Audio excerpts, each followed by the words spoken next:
How do you take a stand for what matters most in your life?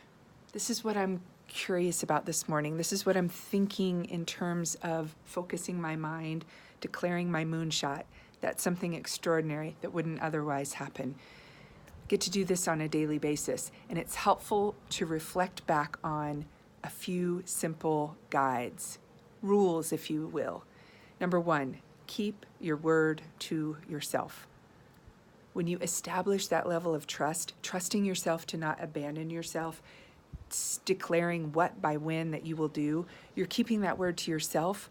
You're refortifying that relationship with yourself, which is a foundation for all your other relationships. Because when you keep the word to yourself, you naturally will keep the word to other people. I made a note card to keep my word, keep my message clear today. So I wanted to share with you a few areas in my life that I have kept my word.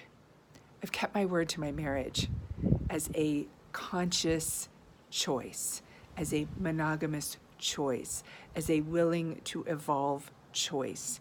And we've been married since 2002. We've known each other several years, 5 years before that.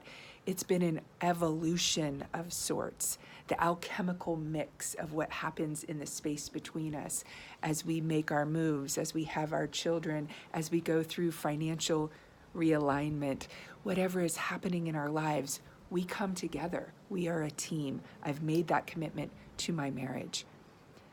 That stems from a commitment I made to myself, a word that I have not broken with myself, which this month of November 2019, I'm thinking about a lot, and that is my commitment to my sobriety. I am well aware that I would not have the life I have without my continued dedicated commitment to sobriety. As a recovering alcoholic, I can tell you that without a doubt, this is the spiritual foundation of my life. I had my decade of debauchery, ages 14 through 24. After many, many moons of trying to quit, trying to do it on my own, I found a fellowship that helped me rededicate myself to sobriety, to being of maximum service to others, and to a different way of living, which demands rigorous honesty. So, as a sober woman of integrity, I am delighted to say with wholehearted enthusiasm that 25 years of commitment to sobriety has changed my world.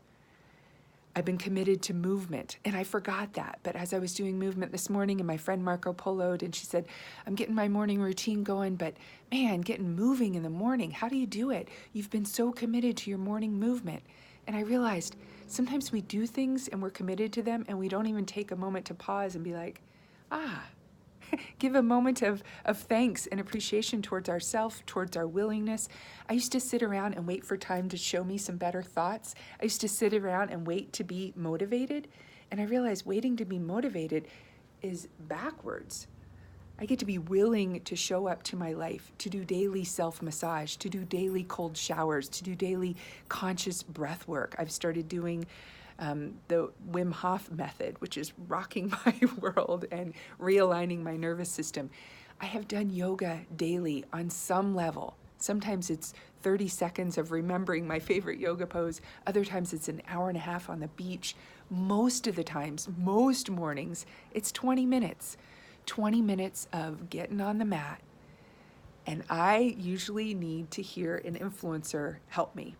And I don't go to as many classes anymore. I used to go to a lot of classes when I lived in areas where we had a lot more classes. I live in a pretty remote area now. But thank God there's the internet.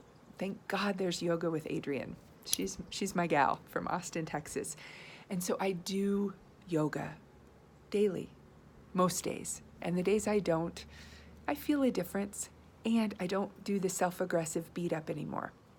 So that contemplative commitment to yoga, to meditation, to conscious breath work, to coming out here and looking up at the stars, which I have the great good fortune of. There's huge meteor showers happening right now, and it's like, wow, power greater than myself, a sense of my little place on the planet, and that magnitude and magnificence of a larger perspective, the big both and.